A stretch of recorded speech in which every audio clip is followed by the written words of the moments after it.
rien ne changera dans ta vie à part si tu prends la décision de changer. Si c'était si facile de changer, tout le monde le ferait. Parce qu'on a tous envie d'être la meilleure version de nous-mêmes, d'avoir la meilleure vie possible. Et du coup, si c'était si facile, on déménagerait comme ça, on changerait de travail comme ça, on changerait de partenaire de vie comme ça lorsqu'on le ressent, etc. Sauf qu'en fait, changer, c'est difficile. On va avoir peur des résultats, peur de ce qui va se passer, peur de l'inconnu et avoir ce sentiment d'incertitude. Et donc, on va avoir du mal à passer à l'action. Mais avant qu'on commence, hi besties et bienvenue dans un nouvel épisode. J'espère que je te retrouve en forme cette semaine. Et d'ailleurs, je voulais juste vous partager un commentaire que j'ai reçu ce matin d'un papa qui m'a dit que ses enfants demandaient d'écouter mon podcast dans la voiture parce qu'ils adoraient, ou d'utiliser la tablette ou le téléphone, je sais plus, le soir pour m'écouter dans leur chambre. Je pense que je peux pas avoir meilleur retour sur mes podcasts que ce genre de mignonnerie, juste trop chou. Donc voilà, je tenais à vous partager parce que c'est juste trop mignon déjà de faire écouter mes podcasts à ses enfants, mais alors qu'en plus ils aient envie de l'écouter, c'est juste trop chouette. Et vu que c'est que des bonnes vibes ici, c'est trop bien. Bref, j'étais trop contente de ça. Aujourd'hui, donc, on parle de changement. Et qui dit changement dit prise de décision. Et des fois, en fait, on n'arrive pas juste à faire le premier pas. Parce qu'en fait, ce qui est le plus difficile, c'est le premier pas. Et une des choses qui fait souvent qu'on n'arrive pas à passer le cap, c'est parce que on pense à notre passé. On a l'impression que notre passé va déterminer notre futur. Que si on a fait des mauvais choix, ça veut dire qu'on fera toujours des mauvais choix. Que si on a mal géré l'argent, ça veut dire qu'on gérera toujours mal notre argent. Que si on a échoué dans un business, on échouera toujours dans le business. Même dans les couples. Vous voyez cette phrase où on se dit « Ah, je tombe toujours que sur des mecs de merde, etc. » En fait, c'est que tu pars du principe que ton passé détermine ton futur. Alors que absolument pas. Tout ce qui s'est passé avant, s'est passé avant. Et ce qui se passe passe après. Et c'est important de vraiment pas se laisser définir par notre passé. Juste pour vous donner un exemple, si vous me regardez moi, à 13 ans, maman, s'il te plaît, n'écoute pas cette partie de la vidéo. Parfois, je séchais les cours. Je pouvais, j'en sais rien, tricher, je faisais pas trop mes devoirs, j'étais flemmarde, je faisais n'importe quoi, je trouvais ça stylé d'être traînée avec les mauvaises personnes, de pas être bon à l'école, de pas faire ses devoirs, etc. J'étais ce type de personne. Donc en fait, si tu me regardais à 13 ans, t'avais pas du tout envie de parier sur moi. Et tu te serais jamais dit, et je pense que mes profs ne se disaient absolument pas, cette fille-là, elle va faire des études en finance, elle va ouvrir une entreprise qui fera des chiffres d'affaires et des profits à 6 chiffres par année, elle va voyager partout dans le monde. Non. Ils se disaient, au pire, elle trouve un taf et tant mieux, et puis elle fait ça toute sa vie, et voilà, ce sera pas une meuf de ouf et elle réalisera pas grand-chose dans sa vie. Et j'aurais pu me laisser définir par ça. J'aurais pu me laisser définir par la nana qui fout rien, qui a un peu un cadre familial chaotique, en tout cas dans une partie de ma famille. C'était un peu le chaos, c'était un peu le bordel, je faisais un peu n'importe quoi, je bossais pas, etc. Sauf que j'ai eu une prise de conscience. Et en fait, cette prise de conscience, elle vient lorsque on se rend compte que rester dans la même situation va nous coûter plus cher que de changer. Parce que changer, ça nous coûte. C'est-à-dire que on a peur que ça ne réussisse pas, on a peur de ne pas avoir les résultats que l'on souhaite, etc. Donc ça peut nous coûter cher de changer, de prendre des risques. Mais quand tu te rends compte que si tu restes dans la même situation, ça va te coûter plus cher, ça va être beaucoup plus difficile, ça va impacter beaucoup plus ta vie, et c'est là où tu arrives à changer. Parce que tu te dis, si je reste là, dans cette situation-là, ma vie, c'est fini. Ça peut être le chaos.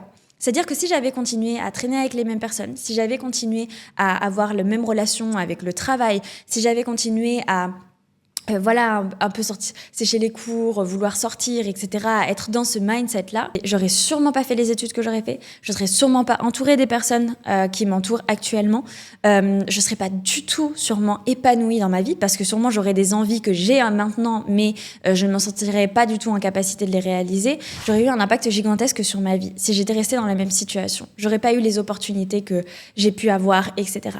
Et en fait, si vous voulez, un jour, je me suis rendu compte que si je voulais pouvoir faire une grande école, donc je voulais faire HEC, si je voulais pouvoir travailler en finance, si je voulais pouvoir gagner beaucoup d'argent, et c'est quelque chose qui est venu en moi très très tôt, tout simplement parce que j'avais une partie de ma famille qui n'avait absolument pas d'argent. Donc je savais ce que c'était d'avoir extrêmement peu d'argent, et j'avais absolument pas envie de vivre ça. Et donc, si vous voulez, je me suis dit, ok, si je reste dans cette situation-là, c'est possible que moi, je devienne cette personne.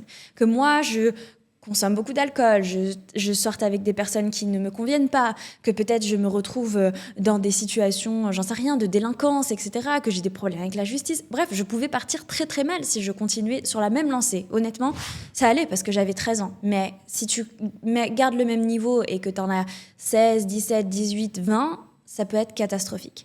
Et en fait, je me suis rendu compte que non, c'était pas la vie que je voulais. La vie que je voulais, et même si ça peut paraître bizarre parce que j'étais jeune, mais en fait, je savais ce que c'était de ne pas avoir d'argent, je savais ce que c'était d'avoir des soucis avec certaines substances, etc.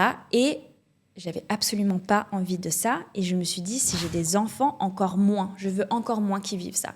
Et donc, j'ai eu cette prise de conscience. Et je me suis dit, si je reste dans cette situation, ça va me coûter beaucoup plus cher que si je décide de changer. Même si le fait de changer est pas facile. Parce que quand j'ai décidé de changer, qu'est-ce qui s'est passé? Donc, j'étais en 4e, j'avais à peu près 13-14 ans. Je passe en 3e et là, je décide que j'ai envie d'être la première de ma classe, sachant que ce n'était pas du tout le cas avant. Donc, qu'est-ce qui s'est passé? J'ai dû redoubler d'efforts. J'ai dû prendre un prof particulier en physique-chimie pour remonter mes notes. Heureusement, j'étais forte en maths, donc j'ai juste redoublé d'efforts en maths. Il fallait que, en anglais, pareil, ça c'était au lycée, je devais travailler tous les jours 1 heure mon anglais parce que, en fait, j'avais fait des pieds et des mains pour être acceptée en classe européenne. Ils voulaient pas au début parce que j'avais un niveau trop pourri. Et j'aurais dit si, promis, je vais bosser, etc. Acceptez-moi. Et donc, ils ont fini par m'accepter, sauf que il fallait que je rattrape mon retard. Donc, je bossais minimum 1 heure par jour mon anglais. Et en fait, si vous voulez, ça a été difficile. Honnêtement, je pétais des plombs. En 3e, je pétais des plombs pour pouvoir rattraper mon retard. Je devais bosser comme une dingue, 3 fois plus que les autres qui étaient dans les premiers de la classe, parce que j'avais tout un retard à rattraper. Mais je savais que je le faisais parce que je voulais un futur qui allait être meilleur. Je voulais pouvoir faire l'école de mes rêves. Je voulais pouvoir travailler en finance. Je voulais pouvoir gagner beaucoup d'argent. Et je me rendais compte que si je restais dans la même situation que dans laquelle j'étais, ça allait me coûter beaucoup trop cher. Et du coup, il fallait que j'avance. Et en fait, je vous fais ce podcast-là aujourd'hui parce que parfois, on a peur. On a peur de ce qui va nous arriver. Parce que j'aurais pu me dire, je ne vais pas réussir à rattraper mon retard, je ne vais pas réussir à...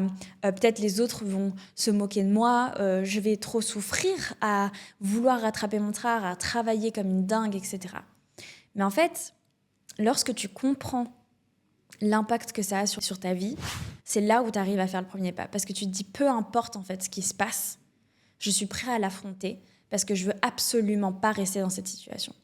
Et c'est vrai qu'on parle souvent du fait d'être très positif, de se dire tout va bien se passer, je visualise mon futur, etc.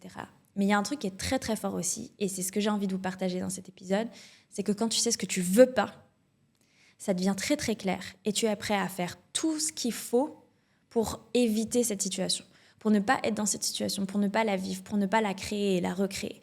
Et donc, ça crée un truc hyper puissant en toi qui te permet de traverser en fait tous les obstacles. Moi, certes, je pétais des plombs, certes, c'était dur, etc. parce que je devais aussi travailler sur ma confiance en moi, sur la gestion de mes émotions. J'étais quand même quelqu'un qui avait du mal à extérioriser, etc. C'est pour ça que j'ai fait de la boxe après. Enfin, ça m'a beaucoup aidée en tout cas. Et j'avais tout un travail à faire. Mais j'étais prête à faire tout et n'importe quoi parce que je savais ce que je voulais et je savais ce que je voulais accomplir et surtout, je voulais pas rester dans la situation dans laquelle j'étais. Et ça m'a donné une puissance qui m'a permis justement d'ici la fin, donc je rentre en 3e, donc c'est la partie 14-15 ans, je redouble d'efforts, j'arrive à être première de ma classe, j'arrive à être première de ma classe pendant tout le lycée, ce qui m'a permis ensuite d'avoir le choix pour mes études. J'ai été prise à Stanislas dans la prépa à Paris, j'ai été prise à HEC au Canada et à HEC en Suisse, j'ai choisi HEC en Suisse. Donc ça m'a permis d'avoir tout ce choix-là, d'aller faire l'école que je voulais, d'aller faire mes études en Suisse. Ensuite, j'ai fait mes études, etc. Enfin bref, je vais pas vous refaire tout mon CV. Si j'avais pas fait tout ça avant, sachant que ils nous demandaient nos notes depuis la 3e pour aller en Suisse. Si j'avais pas fait tout ça avant, j'aurais pas pu avoir ces opportunités-là et je serais peut-être même pas ici parce que en fait je fais de la création de contenu sur les réseaux sociaux, mais c'est totalement lié aux études que j'ai fait parce que je vous parle de finance, je vous parle d'investissement. Donc peut-être que oui, bien sûr, je me suis formée en plus, mais j'ai eu une ouverture d'esprit spécifique parce que j'ai fait ces études-là, etc. Définissez bien ce que vous voulez, mais aussi regardez autour de vous. S'il y a quelque chose qui ne vous convient pas, s'il y a quelque chose que vous ne voulez pas, ça va être votre moteur pour avancer. C'est lui qui va vous dire, ok, tu vas dire c'est pas possible, c'est plus possible, je peux pas rester dans cette situation. Et il y a trois petits exercices qui peuvent vraiment t'aider pour ça. Une des premières choses, et d'ailleurs on l'a fait pendant le séminaire ce week-end, c'est d'imaginer l'impact que ça aurait de ne pas faire ce que tu dois faire dans 5, 10 ans, 20 ans. Je te prends un exemple. Si tu sais que tu dois à tout prix changer de travail parce qu'il n'y a pas d'opportunité dans ton travail, tu n'es pas heureuse, etc., ça ne t'accomplit pas, tu n'as pas de possibilité d'évolution. Si tu décides de rester dans le même travail-là parce que tu as peur de ne pas trouver un meilleur travail, tu as peur de ne pas être embauché, tu as peur de faire des interviews, etc., enfin bref, tu as plein de peurs. Tu as peur de ne pas avoir un bon boss, enfin bref. Si tu fais pas ce changement, qu'est-ce qui va se passer? Et t'imagines dans 5 ans. Ok, dans 5 ans, je suis toujours à faire le même job que j'aime pas. Peut-être que je commence à être un peu déprimée, ça impacte mes relations avec mes amis, avec mon entourage, avec ma famille. Et peut-être dans 10 ans, ça se passe toujours aussi mal et puis ça impacte mon couple et peut-être je me sépare dans mon couple et peut-être dans 20 ans, ça continue à m'impacter sauf que là, déjà, ça a impacté mon couple mais là, le fait que j'aime pas mon travail et je fais moins en moins bien mon travail et je me fais virer. Et là, tu te dis, ok, est-ce qu'il vaut mieux que je reste dans ce job-là parce qu'aujourd'hui, ça facilite ma vie? Et c'est ce qu'il faut se dire.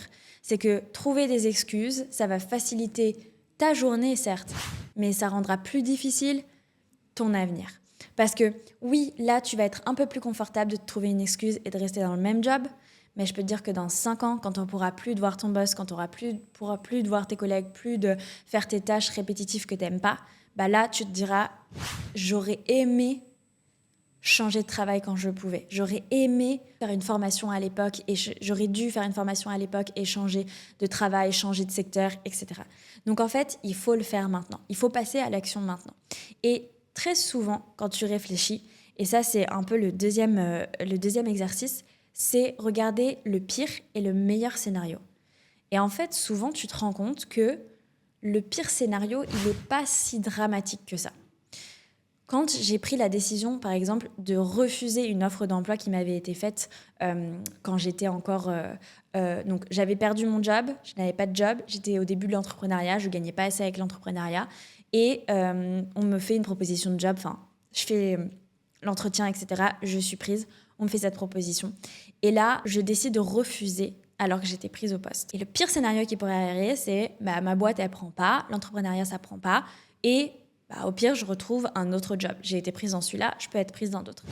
Et le meilleur scénario, c'est ça marche, je vis ma meilleure vie, je voyage partout dans le monde tout en travaillant. Et en fait, là, on est dans le meilleur scénario.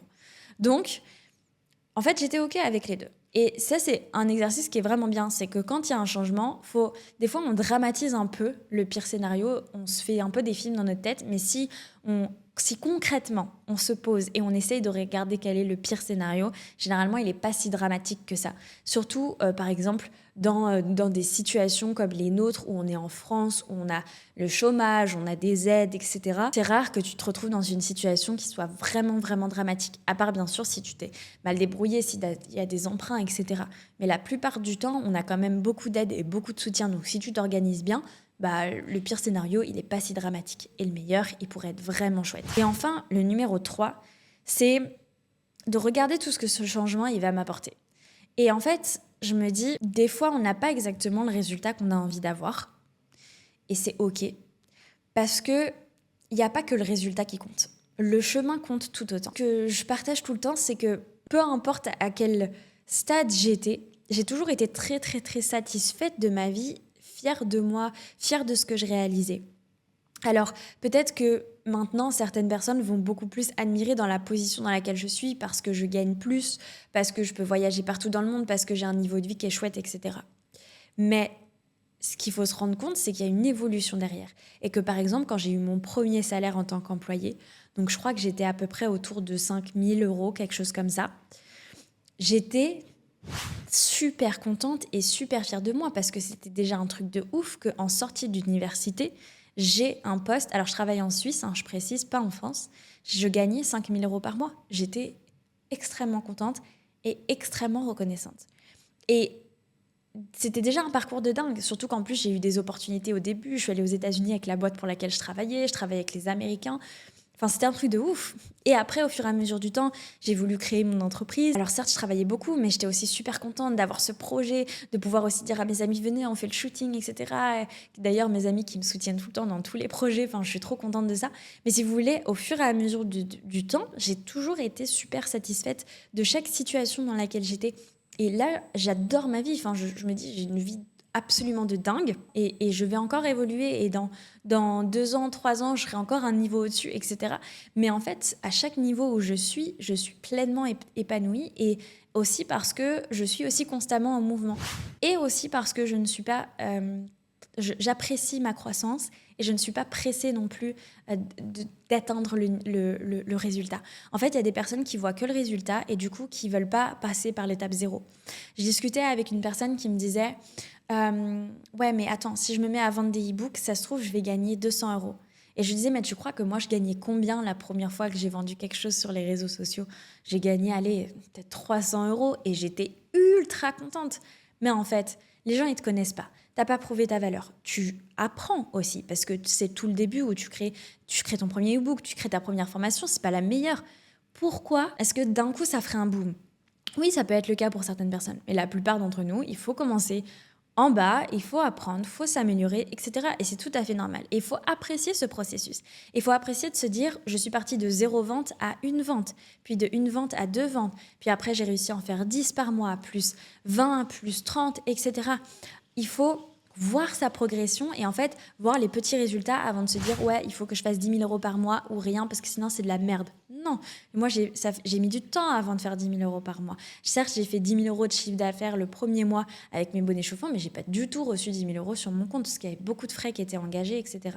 Donc il faut arrêter avec cette image là qu'il faut passer de 0 à 10 000.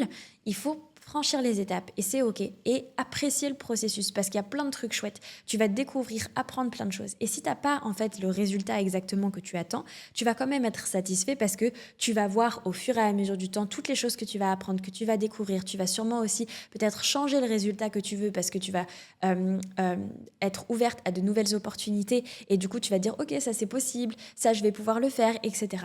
Donc il faut vraiment pas se bloquer en se disant ouais il faut que j'ai ce résultat là sinon c'est nul. Non, tu as un objectif, tu as une direction, mais apprécie le chemin pour y arriver parce qu'il y a aussi plein de magnifiques surprises sur ce chemin. Et moi-même, je les découvre au fur et à mesure. Il y a 1 an, je savais pas que je voulais faire des séminaires. Mon séminaire, j'ai eu envie de le faire il y a en novembre, ok. Et du coup, je me suis mise à fond et je me suis dit je vais le faire.